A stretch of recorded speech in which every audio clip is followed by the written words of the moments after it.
es una respuesta fácil. Como todo hecho, en él confluyen muchas componentes diversas que hacen que no tenga un edificio, no pueda entenderse como susceptible de ser construido sirviendo solo a un propósito. La arquitectura, por su propia naturaleza, cabe decir que es compleja. Es compleja porque lo son los lugares, es compleja porque tiene que asimilar las técnicas constructivas y lo que significa el construir dentro de una determinada cultura.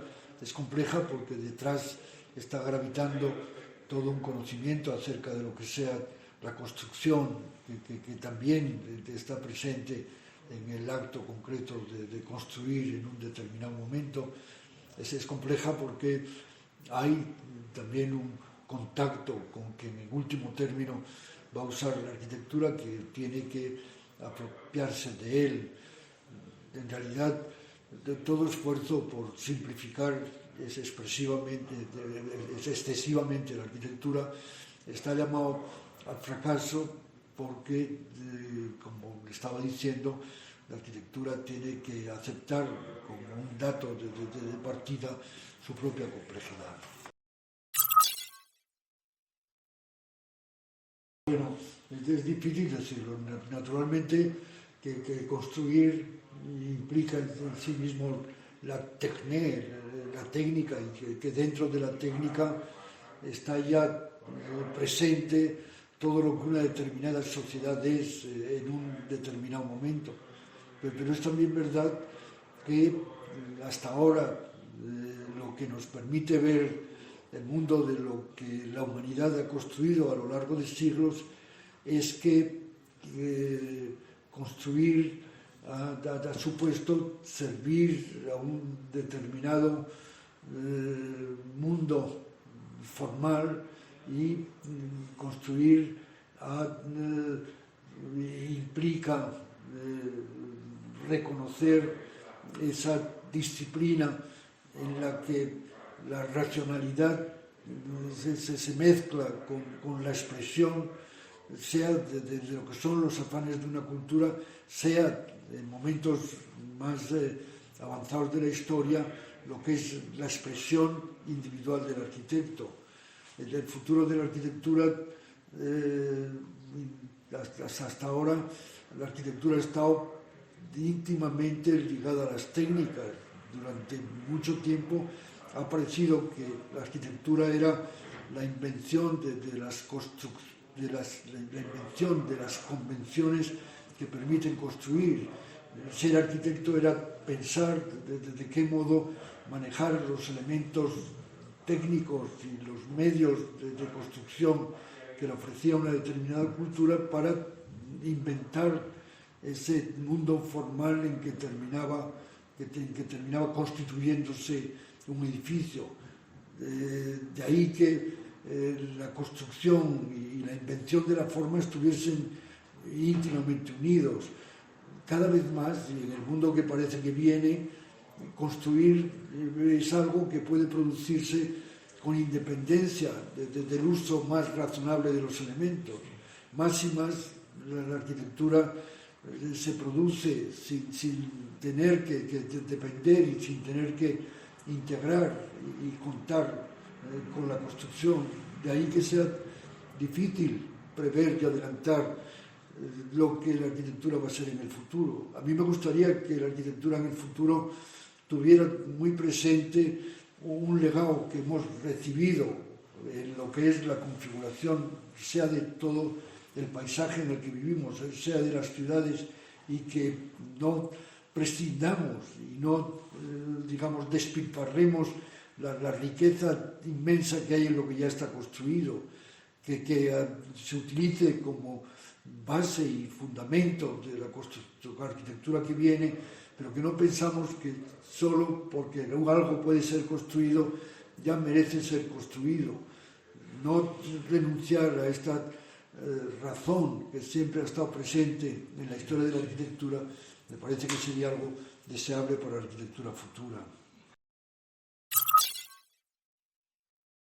La pregunta anterior responde algo a propósito de lo que se me demanda en una pregunta como esta. La arquitectura hasta ahora, lo que construíamos, tenía que contar y dependía mucho de ese empleo racional de lo que se construye. Hoy realmente parece que ese límite impuesto a la arquitectura desde la construcción racional se ha superado, y cualquier cosa, la racionalidad pasaría a segundo plano una vez que todo aquello que puede construirse por su propia razón de ser construible parece aceptar un componente de racionalidad distinta a esa racionalidad ligada a la intrínseca economía que el buen arte de construir tenía en el pasado. Por eso este es un límite que se va a borrar. Los límites próximos estarán establecidos si realmente admitimos la situación de riesgo en que el planeta se encuentra, en construir respetando esa sostenibilidad y respetando la ecología y respetando el paisaje, y siendo más capaces de entender cuánto lo que se construye tiene una obligación para con el planeta en cuanto a un todo. Puede que sea de esas nuevas obligaciones que ecologías, sostenibilidad imponen, y en último término no olvidando que la humanidad es por su propia naturaleza una sociedad, una sociabilidad que tampoco puede olvidarse. Serán seguramente los factores que impondrán algún límite a esas disciplinas. He estado en Beijing un par de veces y realmente es una ciudad muy asombrosa, muy asombrosa. En algunos momentos yo llego a pensar cuánto la nueva sociedad china ha sido o ha quedado demasiado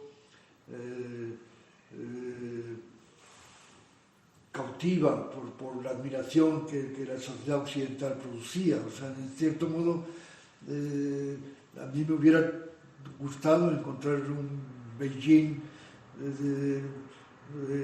en el que lo que uno piensa que una cultura tan poderosa como la China o como la de Oriente Lejano hubiera sido capaz de configurar la ciudad. De ahí que lo poco que queda del Beijing tradicional todavía sobrecoja, sea en los espacios abiertos de los patios, sea en la construcción en madera, sea en los grandes shoguns, sea en la idea de cómo vivir colectivamente, la dependencia o la sumisión con que ha aceptado el mundo occidental me parece sorprendente, por lo menos. Por ejemplo, no sé, tal como yo he visto Beijing es una ciudad en la que también la bruma es tan fuerte que apenas si hay un mundo de luces y sombras. Y al final, y sin embargo, muchas arquitecturas pretenden ser, siguiendo a Le Corbusier, despliegues ante el sol, cuando el sol apenas tienen tanto más valor el volumen y la condición hermética de los sólidos que el sol. De ahí que, y por otro lado, al final la ciudad se configura tanto siguiendo las pautas de la ciudad capitalista que resulta sorprendente que los edificios tengan que tener ese sesgo corporativo propio. De ahí que edificios que bajo muchos puntos de vista son tan poco racionales como el edificio de la televisión de Rem Koolhaas, al final, sin embargo, son un edificio que se entiende muy bien allí, lo que hace emergiendo como la imagen corporativa con una figura extraña, que efectivamente poco tiene que ver con los edificios tradicionales, pero que sí lo que se quiere es que la entidad a la que representa se haga evidente, pues lo cumple completamente.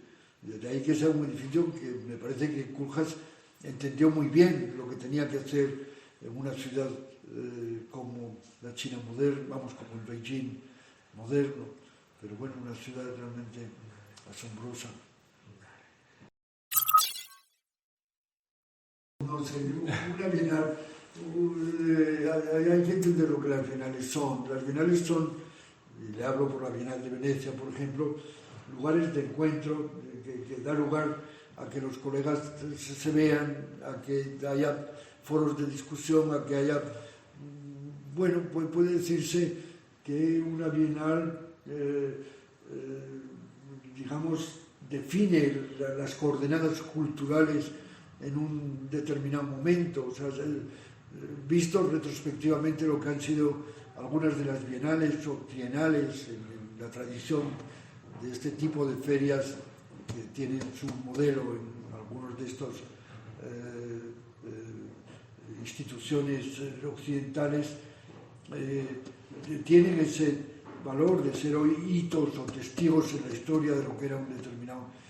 En eso, verlos más como ocasión y con el valor que tiene el poder ver cara a cara, no sé en el mundo que viene cuánto la presencia será sustituida por esta sensación de virtualmente estar todos en todos los lugares. A mí me parece que la presencia tiene un valor que es muy difícil para mí pensar en una bienal virtual. Si algo tiene de valor la bienal o ese tipo de actos públicos es verdaderamente ofrecer a los demás la presencia de aquellas personas a quienes quisiera conocer.